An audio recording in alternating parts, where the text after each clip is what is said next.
Good morning, my name is Trace. Have you ever wondered what Mr. Krabs would look like if he were in the Warhammer universe? No? Well, that's probably because you haven't spent countless, sleepless nights trying to come up with the perfect clickbait duo. Today, we are drawing, sculpting, printing, and painting a childhood hero we all know and love, but with a sick and dark and twisted twist. He's post-apocalyptic, war-ridden, fantasy violence. So, with that being said, let's get to the drawing. Some people sketch out perfect poses before sculpting. I'm not doing that. I just want a rough idea, a pose, anatomy, weapons, maybe some scenery, then it's straight into Blender. Why stress over blueprints when you've got a vague vision and a dangerously high level of delusional confidence? This is Mr. Krabs, kind of. I meant to base him on a Crimson Sea Crab, since that's what he technically is. Unfortunately, the reference image I used wasn't of said crab. I didn't find out until later. I'll be unpacking that mistake, both mentally and in a full-blown video essay. For now, he has a shell that is broken up into segments, and he is armed with some sort of spear pike thing, with something heavy on the other side, just for another option of violence. He has replaced ligaments on his left side, including a belt-fed rifle of sorts, and he's standing like he just won first place at a spelling bee he didn't study for. And the drawing's done. I think it communicates something, which really is all I needed to do. But Blender is free, and I'm not saving any money by not using it, unlike clay or other physical media. So I figured, why not jump straight into the one thing that'll actually help me visualize this sculpt? Yeah, sure, it's messy, but messy is where you find the good stuff. I start with a general idea, then shape, adjust, figure it out as I go, pretty much. Watching the vision, otherwise known as Eugene, claw his way into existence. This helps me make decisions like the scenery, the weapons, the overall atmosphere. And if something doesn't work, Control Z, start over, no tears, just mild emotional damage. But let's talk about the end goal here, my vision for Mr. Krabs. I want him to feel gritty, realistic, post-apocalyptic. Of course, something like those SpongeBob close-up shots, the hyper-realistic things, the ones that look like they were rendered in some sort of nightmare fever dream. Jagged edges, heavy textures, kind of gross, but aesthetically gross, I suppose. We want to catch Krabs mid-battle, scuffed up, gritty, surrounded by debris, bullet casings, busted weapons, bodies, laying a strew? Is that a word? I think that's a word. So we are going over a brief summary of the sculpt, and I will have a full sculpt time-lapse on my channel soon enough. I just have to sort through 120 hours of footage, so if you are interested in that, leave a comment, subscribe. I'm sure I'll figure something out. But, for now, let's move on to the test prints of this magnificent sculpt.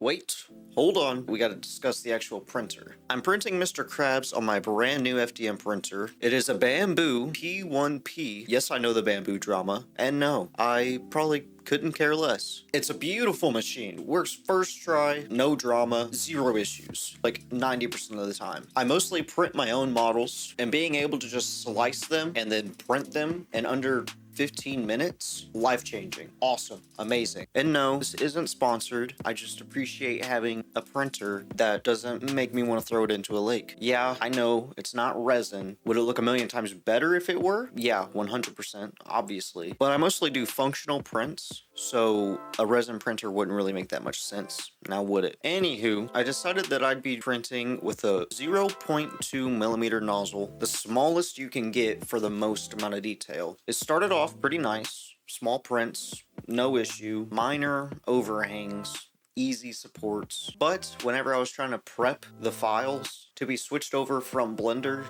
to the bamboo slicer, I attempted to merge everything into one big uniform blob. But somewhere along the way, I booleaned the wrong way. The tank halfway not connected. The soldier, who's supposed to be suspended in midair by spear, spaghettified. No trace of him found. So naturally, I tweaked a few things, both on the model and in the slicer settings, until I finally got this beautiful test print.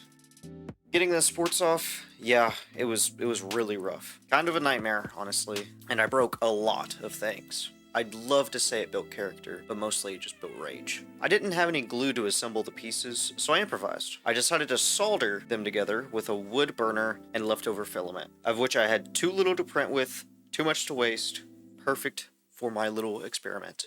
I tried it out, learned how to melt things together without completely ruining them. The results were mixed, mostly. Wouldn't recommend it, but also kind of would. Now, I might just be saying that because of the plastic, paint, and various other fumes I've been breathing in since the start of recording this video. But anyhow, after I got most of Krabs together, I decided to cut him off his base so I can work on him individually. Next, I sprayed down the model with Rust-Oleum Paint Primer spray paint. I believe it was the sage color. The prime on the model could have been much better, but regardless. I started sanding using the cylindrical sander to smooth out those layer lines and attempting to get rid of all those support leftovers. Now, I don't know the name of many of these sanding tools, so you're just gonna have to deal with what I got. Like this pointy steel sander. I use it to enhance some details that might not be exaggerated enough for the mini at this size, because it is quite small at the moment.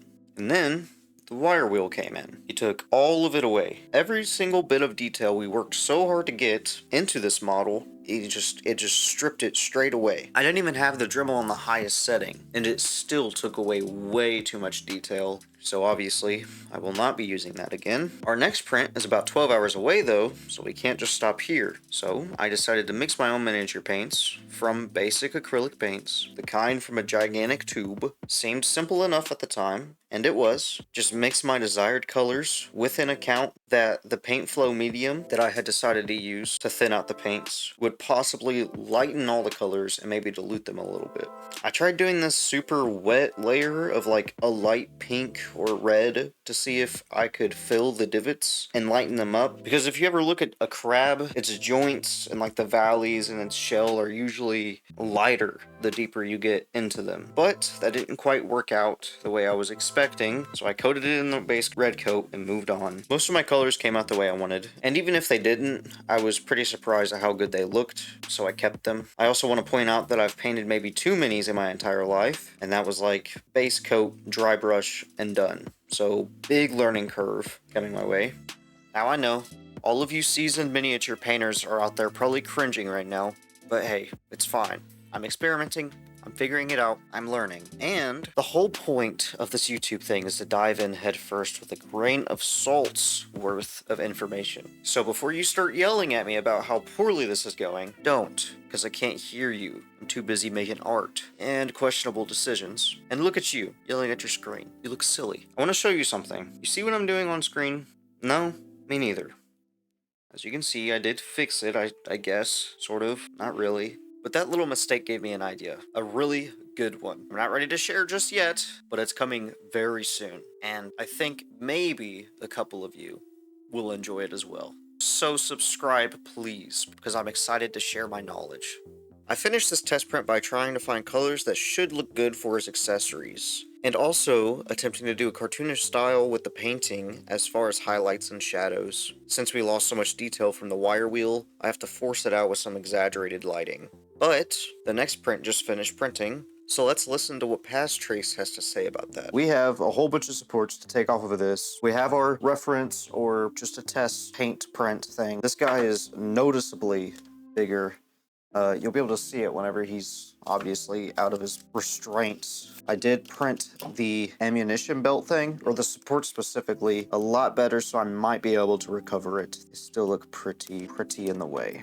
Might not go well. Also, I think I might have took out too much detail out of it. You can see all of the like polygon. Hopefully this looks good. I hope. I printed it at a 45-degree angle, hoping to optimize support placement, because whenever you go bigger model, bigger problems, ergo, bigger overhangs, more droops, and a lot more spaghetti. So I figured that 45-degree angle might help with our issues, and it might make the support removal process a little bit easier. While pulling the supports, I noticed something strange. Every single one left something behind. Crusty sea growth just stuck. These supports left behind formations I can only describe as fungal, aquatic, and emotionally damaging. Barnacles. I tried pulling them off, scraping, cutting. No luck. It was like they just imprinted themselves into the soul of this model, and maybe mine a little bit too. It's great for immersion though, really sells the deep sea horror vibe I was definitely not going for, and it's kind of wild to think I invented barnacle mode. The 45-degree print didn't turn out as well as I'd hoped, so I did some research on supports and removing them. Turns out you're supposed to remove supports right after printing for best results, where they're hot and fresh, so naturally, that's what I set out to do. I made some changes to the print, adjusted extrusion and movement speeds, increased infill so it would be harder to break, and ended up using hybrid tree supports with mostly default settings. That said, they will be attached to anything they can be attached to for support, so I would just have a lot of cleanup to do. But it's our only choice, considering the first print didn't come out that bad with all the abnormalities being on the bottom of the print compared to like the side and being very noticeable. After all of the changes, this would print for 104.6 hours. Way too long in my opinion, but I have no choice at this point. I'm already this far into the video. And here's another thing. I was nowhere near home while it was printing. I had to time it perfectly for me to come home and be able to tear it apart as soon as it's done printing. But sure, I do have a phone app connected to the printer that I can check on every 5 minutes to make sure it's not a pile of spaghetti, but I still don't want to come home to a mess and no final print to paint. But after 4 full days of quiet panic, it finished. But you pretty much know what's going on from here on out. Nothing has changed as far as painting, gluing, and crying, so I'm not really going to be telling you what I'm doing since you can just look at your screen and see what I'm doing. Unless you're blind, of course, then don't worry, it doesn't look that good. Also, in case you haven't been keeping up with the multiverse, SpongeBob is officially in Magic. That's not a joke, that's real. Look at this.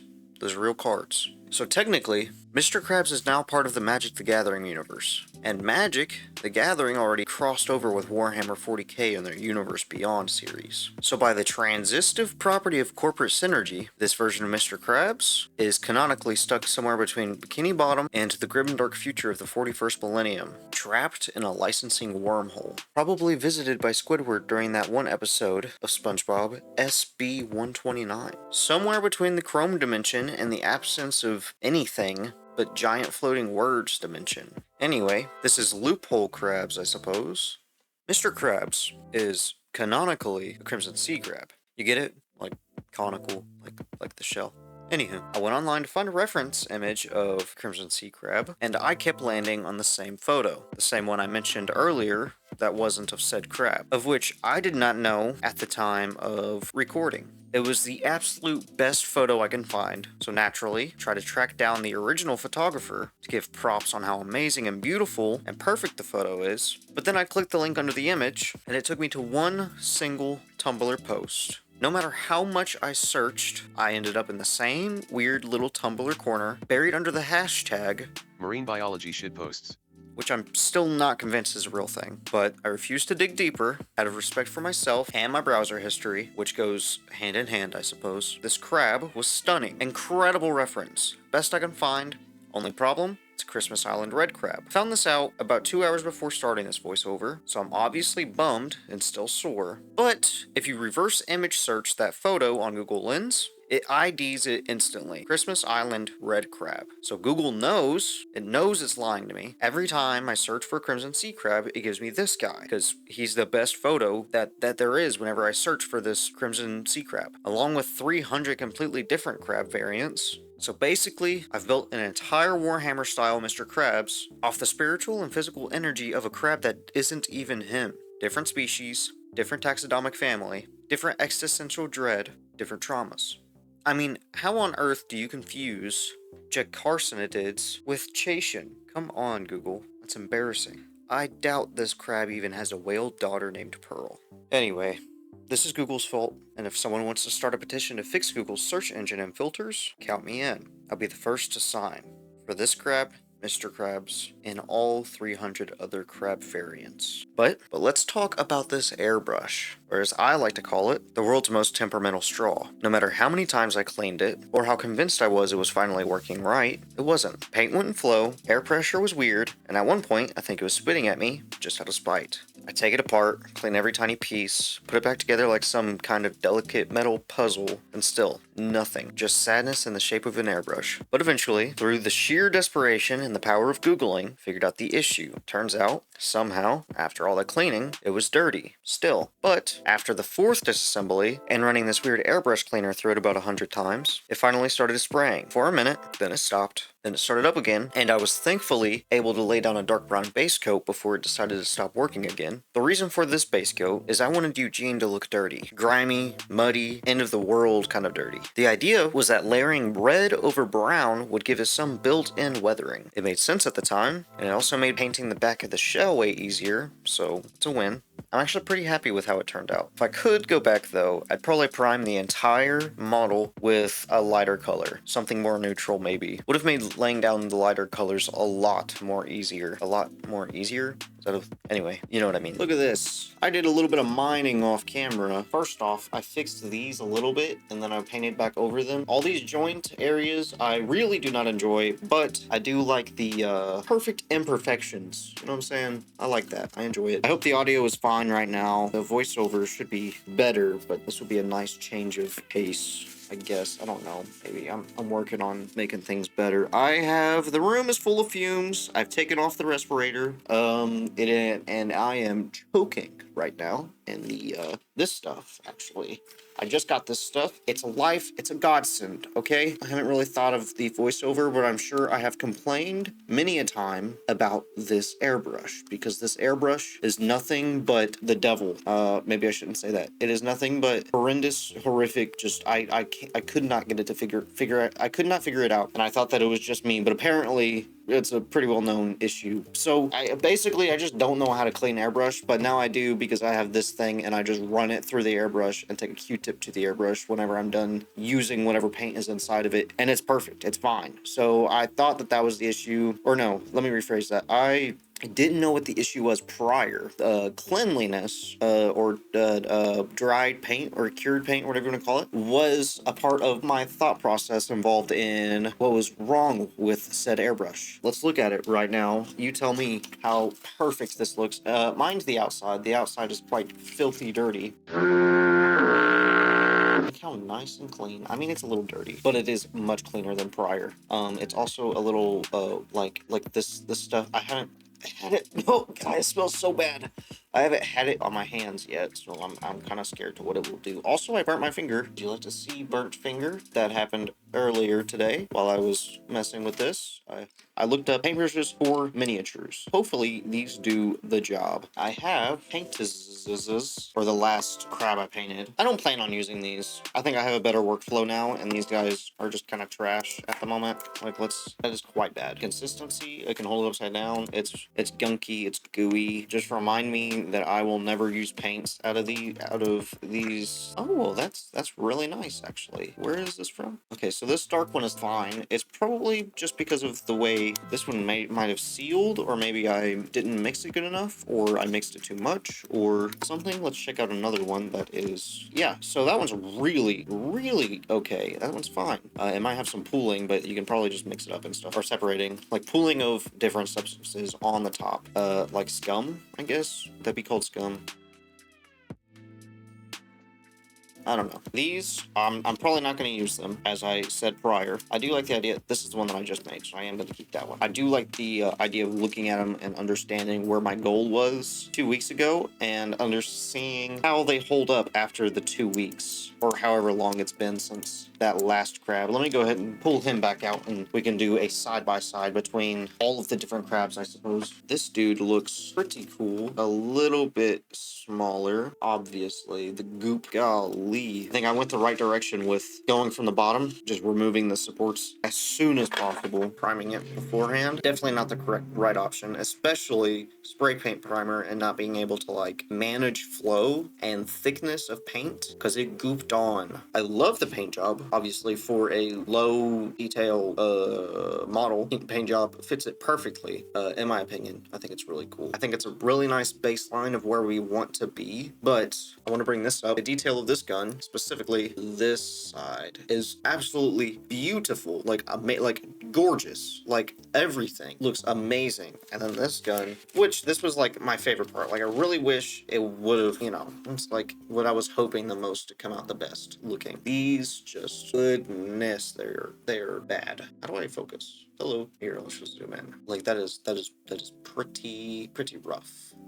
While I sulk about the gun not coming out the way I wanted, I just want to point out how solid this print actually looks now. All the support removal, sanding, soldering, and paint prep, it's kind of impressive. And for not being resin, it's pretty awesome, in my opinion. But obviously, we gotta start with the base colors. And this red, it came out perfectly. I know I didn't show me making it, but I just hope you can believe me whenever I say I mixed this myself. I didn't go to some random game shop and buy Warhammer paint to dump into one of my condiment cups and claim it to be mine. That would be wrong. So I did not do that. Trust me. Anyway, if you look closely, you'll notice something devastating. Eugene is wobbling. This has been happening the entire time I've been working on him. Turns out one of the joints got worn down during support removal, and all of the other various wobble-causing, straining tasks I had been doing to this model. So, our extremely high-tech solution, wedge a cotton swab between 2 points and pretend it's fine. Because we're not solving problems here, we're delaying them. But while the wobble is now in the back of our minds, let's talk about the real star of the show. No, different kind of star. The guy who we've been talking about this entire time. The best way to bring a good character to life is to give them a story. This way, you can have an idea of what you want and what you need when you're making your character. So I'm going to tell you the story of this Mr. Krabs that kept me inspired throughout the entirety of this project. Now, this scene that we are looking at right now is not just paint, it's not just a crustacean with war crimes, it's history. Mr. Krabs, or Eugene to his few remaining friends, once served as a top-tier hired assassin for an underground military syndicate. Cold, clean, efficient. The kind of guy who finishes the job and is paid before the smoke even clears. But then came Plankton, an old friend, a former business partner, a fellow schemer from a different life. They were brothers once, built different, but built together. Until one day, their paths split, and when fate pushed them back into the same war-torn battlefield, they struck a deal, a temporary alliance. Old grudges buried beneath shared objectives. Plankton had a plan: infiltrate the ranks from within, place his mind-controlling chum buckets on high-ranking officers, turn pawns into puppets, flip the power structure in their favor. And it worked, for a time, but power changes people, or, in Plankton's case, amplifies exactly who they always were. The mission expanded. First it was about leverage, then quickly turned to thirst for total control. Then became about domination, not just over the enemy, but over everyone. Entire cities fell, civilizations disappeared. Bikini Bottom was only the beginning. And Krabs had a line, and Plankton crossed it. What you're looking at now is one moment. One soon-to-be bloody, chaotic moment, where Eugene Krabs said, "No more. No more chum buckets, no more mind games, no more Sheldon. Now it's just him, a war-torn ex-mercenary in the middle of a crumbling world, trying to undo what he helped create." Dramatic? Yeah. Canon? Well, this is loophole Krabs, and honestly, that's Magic's fault, not mine. I started filling cracks with lighter colors, like white and yellow, then blending them back into the crimson tone, or should I say Christmas red. The goal was to divide the different shell sections, show the wear and tear, and sell the idea of fresh battle wounds. Also, to clear up any confusion, the crab was not named after Christmas's red color, it was named after the Christmas island, and the crab happened to be red. Anyway, I tried mixing a red-gray tone based on this Warhammer gun I found. I didn't really like it, scrapped it, found a different reference, and went with its more yellow-gray color instead, because my gut said so, and my gut is usually like semi-right, I guess. I had another run-in with my airbrush that really did not help my hatred for airborne paints, but that's okay, because I had plenty of other things to worry about. I didn't get it on camera, but Krabs, at this point, was wobbling like crazy. Neither one of his legs were connected well to the base, and you can see on your screen, the only thing I had to limit said wobble was a cotton swab wedged between the leg and the tank. This wobble never stopped. I've been painting this guy for 5 hours, and he's been one breath away from structural failure. So I asked Google for help. I typed in best glue for miniatures that isn't miniature glue. Google came back with an unrelated Reddit thread from 2009 and had the gall to ask if that's what I wanted. No, Google, it's not. So I took matters into my own hands. Bought every glue Dollar General had that looked vaguely promising. I came back with 3 contenders: Crazy Glue, Scotch, and Loctite. Craggle, the glue that had an entire movie about how dangerously well it sticks tiny plastic pieces together. And wouldn't you know it, it didn't stick my tiny plastic pieces together. Turns out that entire movie? Propaganda. Anyway, the Scotch glue spit at me the second I opened it. Full on disrespect from the jump. It glued me to the model better than it glued the model to itself. So naturally, threw it in the trash. Just kidding, that's wasteful. It's in the toolbox now, just in case I ever need to glue myself to plastic again. No hard feelings, Scotch. I respect your tape, but liquid adhesives for tiny plastic pieces are clearly not in your lane. Say that one 5 times fast. Goodness, I am good. And then there was Loctite. Didn't look like it was doing much at first, but when I tried to pull the pieces apart, they held. Just barely. Just enough resistance to give me hope. I extended my hand to Loctite, and together we leapt from the metaphorical cliff into the warm, volatile embrace of chemical bonding. I chose the worst joint I could find, Krabs' foot, where it meets the ground, of course, and offered it a generous blessing. Then his knee, or maybe his ankle, or whatever ancient hinge holds up a crab's regret. I don't know. It stuck. Instantly. No panic, no complaints, just quiet, reliable commitment. I used Loctite multiple times throughout this build. You won't see it though, because this video is already spiraling into movie-length territory, but just know, when all other glues failed me, Loctite was there, like a tiny, chemical-based best friend. I was going to call it Craggle, for brand consistency, but why slander Loctite's good name with big glue propaganda? This is Loctite's moment, the true underdog of tiny plastic gluing.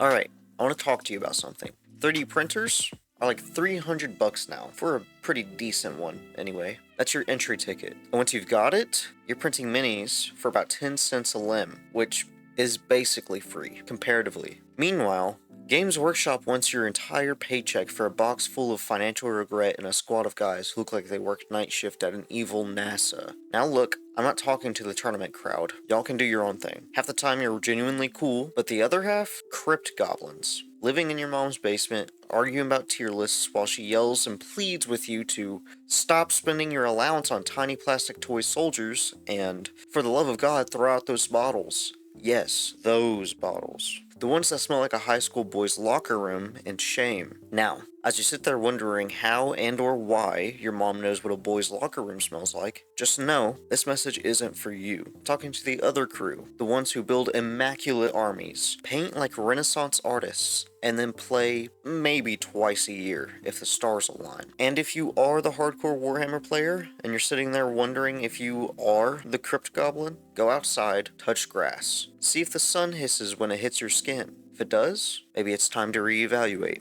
Also, check on your mom. She's been quietly cleaning your room for years, whispering, "What did I just touch? And why is it moving?" She might need therapy, or at least a hazmat suit. And you need a job, or at least to wash that pile of laundry before it starts asking for rent. Now don't get me wrong, Warhammer's cool. I like it. I respect it. But a full army, that's like $600 minimum to feel confident walking into a game shop without shame in your eyes. So let's break this down. Like I said before, a nice army is about $600 minimum. So let's say you buy a printer for $300. That's about the price of a small Warhammer army. Now instead of models, you spend the next $300 on filament. One roll of filament costs about $20 and gives you 1 kilogram to work with. And each miniature takes about 0.025 kilograms. That means one roll makes 40 minis. Not too bad. But wait, one roll costs $20 and you have $300. That's 15 rolls. And if you bought 15 rolls with that $300, that's 600 miniatures, which is far too many.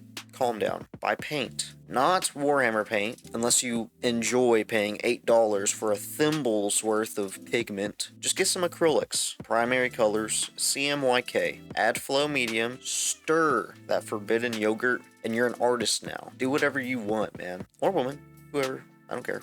I'm not saying abandon Warhammer. I'm just saying maybe abandon it a little, emotionally and financially, especially if you aren't even playing the game. And for that, I wrote you a breakup letter to Warhammer for when you're ready to move on, to join the resistance. I was going to have someone else read it because I'm far too embarrassed to do a sad voice on YouTube. It's a little cringe, and I am comfortable letting my friends emotionally humiliate themselves on my behalf, but I've come to my senses, meaning our schedules didn't align, so I'll read it myself. Dear Warhammer, I think we both knew this was coming. We've grown apart, or rather, you kept growing in price. When we met, it was magic. The gathering.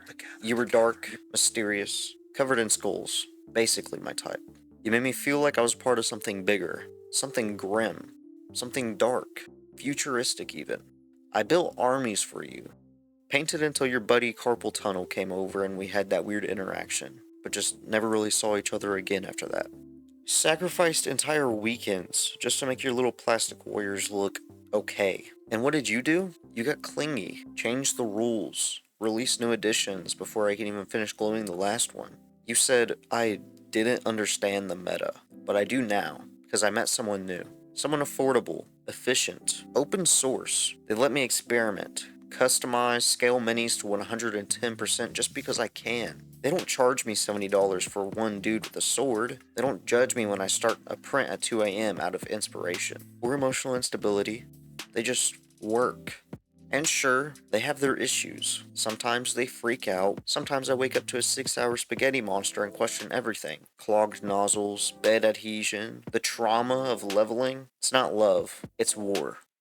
But when things go wrong, it's not $80 in the trash. It's a second chance, a lesson, a manageable breakdown. So no, they're not perfect, but they're worth it. Goodbye, Warhammer. P.S. I left your codexes on the shelf. I don't need them anymore.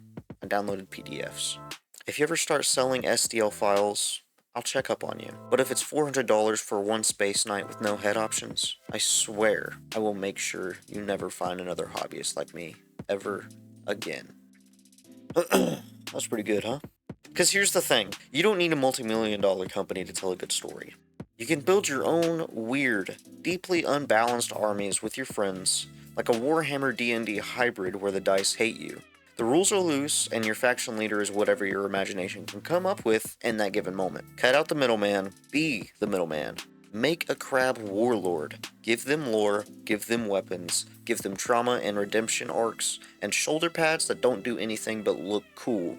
But seriously, obviously I'm being dramatic. This isn't some anti-Warhammer crusade. Games Workshop is made up of artists, writers, sculptors. It funds real people making cool stuff. And Warhammer? It's iconic for a reason. But this isn't even about Warhammer. It's about creativity. I want you to go do what you want or need to do without having to resort to emptying your pockets. Go make that game idea you abandoned. Go finish that weird sculpture. Paint a mural in your hallway. Just don't sit on your couch watching SpongeBob and wishing you could make cool stuff. Because you can. And you should. Even if it makes no sense. Especially if it makes no sense. Also, saving money is just a big part of this rant, I guess, as well. So I started mixing paint for the sand, and weirdly enough, I nailed it. First try, great tone, matched the reference perfectly. I meant to make the lighter shade first, of course, but the color theory gods, or whoever's running that department, decided I needed to start with the shadow. That's fine, I'll comply. It looked fantastic. Only problem? Wasn't recording. Completely missed it.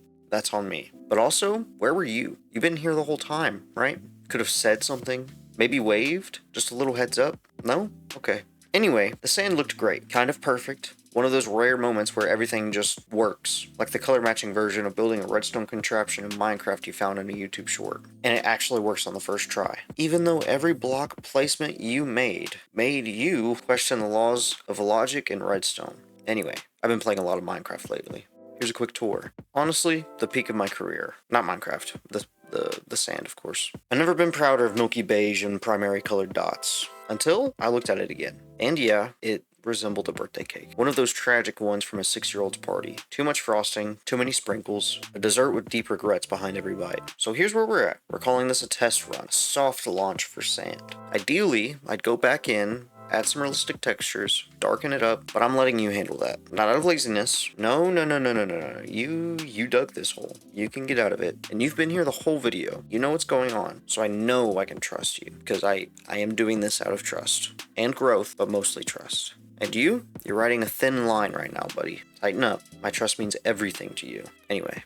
Jocelyn, my wife, came up to me absolutely begging to pick the colors for something in this mini. I caved, as I am quite the generous boy, so I gave her the honor of choosing the colors for the soldiers, under one condition. The helmets and accessories had to stay gray, non-negotiable. Verbal contracts were signed, oaths were made, there was a handshake, probably. She presented her choices on what I can only describe as a relic from a second grade art class. Watercolor paper, weathered, faded, possibly even cursed. After decoding the handwriting, presumably scrawled during an earthquake or in the dark, or both, I was able to make out the following. Mustard shirt, green pants, silver bucket, red leathering, gray parts. And Jocelyn, if you're watching, I apologize for the things I have said about your handwriting. It's not bad, it's just interpretive. Expressive, like modern art, meant to evoke emotion, not convey information.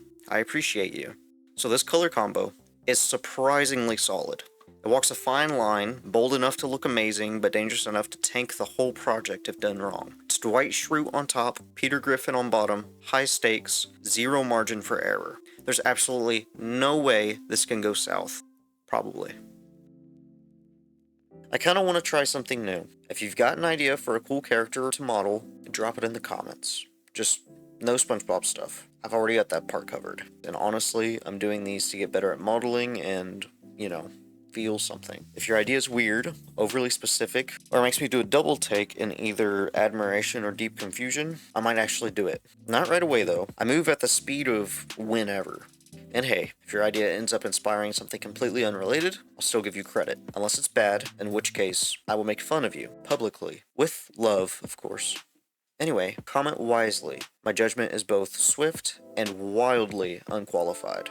But, speaking of SpongeBob stuff, we gotta talk about what's next for this little SpongeBob Warhammer series. And yes, obviously, it has to be Plankton. He's the natural choice, but we still need to figure out who he is in this universe, why he's like that, and how we make him absolutely horrifying. I'm just looking for a general census, and I need a council, a committee in the comments to help decide who he is going to be. So here's what I've got so far. The first idea is Mech Suit Plankton. Two versions. Version 1 is built to match Mr. Krabs. Like in that one SpongeBob episode where Plankton makes that Mr. Krabs robot to sneak into Krusty Krab. I think it's called Imitation Krabs. I think that's right. Imitation Krab? Imitation... Anywho, it will have Super Krabs strength with the same silhouette as Loophole Krabs, but with a cyberpunk-ish twist. Like sleek, angular, high-tech, and just absolutely beautiful for like a robot design. Like Plankton's been perfecting this suit for years. This version is more of like a Plankton's trying to one-up Krabs. The second mech version is just a scrapyard mod podge. Like rusted plating, nailed into place, weird crab leg attachments that don't quite work, leaky pipes, the whole Plankton's Mark I suit to defeat Eugene. Kinda like Iron Man, but like SpongeBob, I guess. I don't know. And it's gotta be way bigger than Krabs. Probably like 20% bigger. I think that's probably pretty significant considering how big Loophole Krabs already is. Mainly because Plankton has a lot of insecurity and he has to overcompensate. But as far as like how the suit looks, think of what Orcs and Warhammer 40k, like what they build and what they work on and stuff. That's the kind of machinery I'm imagining. Now, I almost scrapped the whole mech idea because it started sounding like a Krabs 2.0 situation, which feels a little bit cheap, honestly. But I'm keeping it in the running in case it speaks to you more than I think. Oh, and of course, Karen is going to be embedded right in the chest of these mech suits, whichever one we pick, if any. She'll be helping pilot and doing all the targeting systems and yelling at Plankton like she's trying to parallel park through a battlefield or something. Also, I'd like to make it so Plankton's head is sticking out of the top of the suits, like a deranged Pez dispenser, basically. But the second idea, mind-controlled Larry the Lobster. This is my personal favorite. Picture Larry absolutely jacked to the gills. Do lobsters have gills? That's a good question. I'm not gonna look it up. But veins popping out of his neck, going full berserker mode with a chum bucket just slapped on his head. And Plankton's riding on his back or on the helmet or something, controlling him with maybe a joystick or something, I don't know. But Larry's got battle damage. Cracks in his shell, wires sticking out, maybe even some rusty armor bolted on. His tail's got spikes, metal spikes, of course.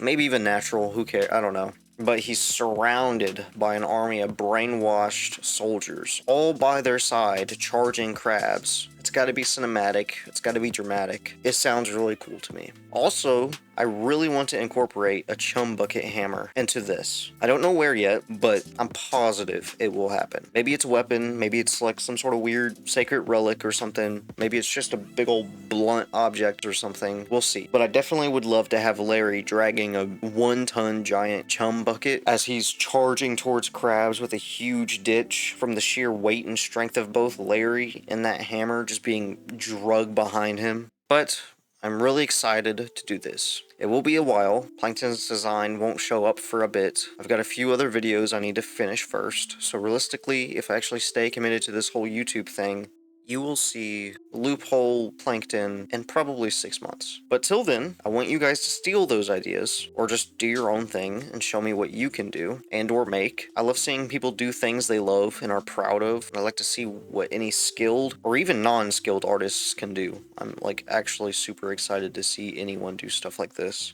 Alright, comments committee, report to your positions. Get your fingers on that keyboard and start typing. We need a final decision by tomorrow morning, counting on y'all. Don't disappoint me a second time. Oh, the first time was the sand, obviously. I didn't want you to get the wrong idea or anything. I don't know.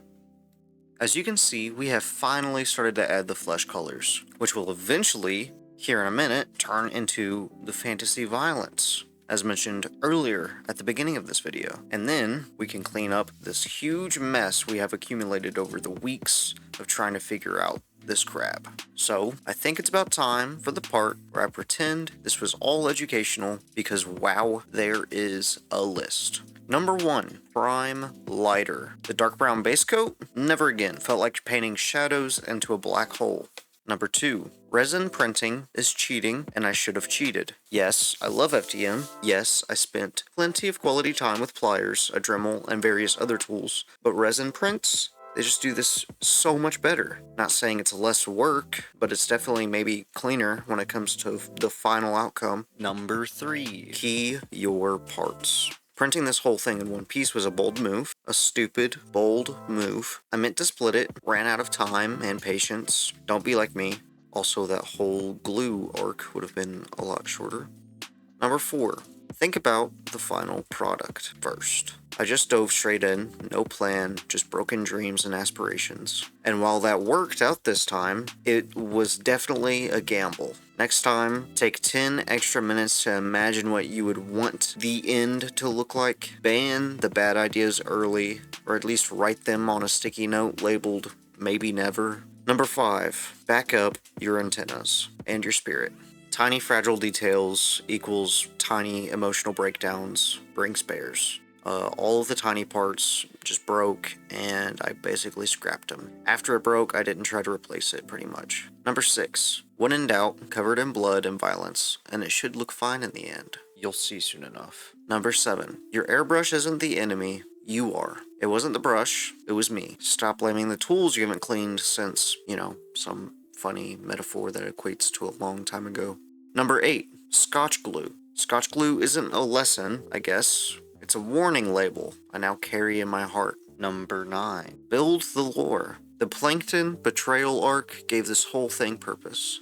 I will never model again without a dramatic backstory and at least one ruined friendship. This helped me way more than it should have with every step of the way trying to come up with design choices. It was extremely helpful. Number 10, no more scripted videos. Yes, I did write it, but I just don't think it's quite as good as regular videos. Like my first time acrylic painting video, sure it's better quality, probably easier to watch, but it's not the same. I also wrote this one while I was pretty butthurt and, working 6 months on one video that should have taken at max 2 months. This video has been the bane of my YouTube career in quotations.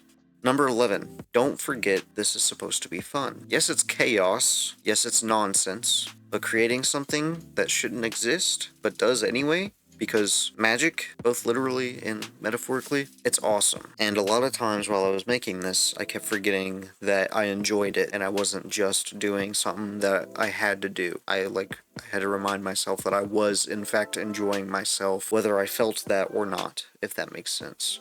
Number 12. Posability. It would be cool for future videos to ensure models are posable. This obviously is my first time doing this, but I plan to do it again, as you may know by now, but repetition helps. And one creative mistake usually teaches you something weirdly useful for some future projects we haven't invented yet. That being said, I think this would be really cool if this model would have been posable. Let's remember that for the next one. So here's where I'm at. Paint and various other chemicals soaked into my pores, mildly humbled, and a little bit wiser. I survived a glue betrayal, an airbrush heartbreak, and some weird marine biology tumblr pit.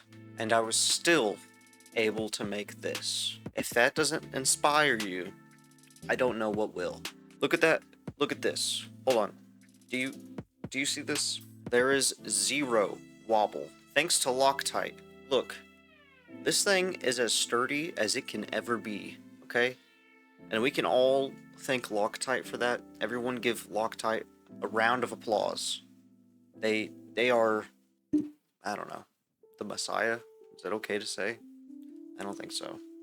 Forget I said that. He's 20% paint, 80% regret, and somehow still standing. It's held up surprisingly well, and the paint job pulled it together extraordinarily, even if the joints look like they were welded together by a raccoon.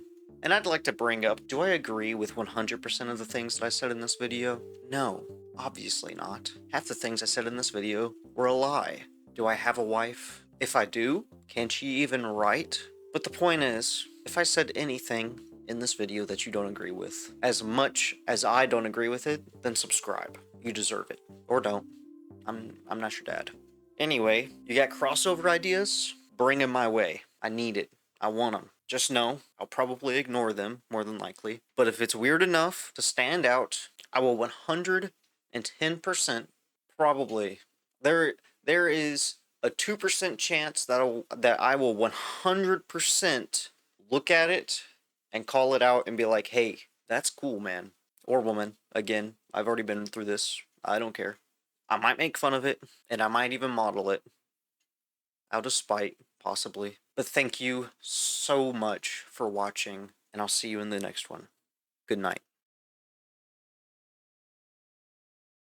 P.S. I forgot to write the chum bucket lettering on the soldiers' helmets, and also I forgot to put in the antennas for their helmets too. Sorry. Bye.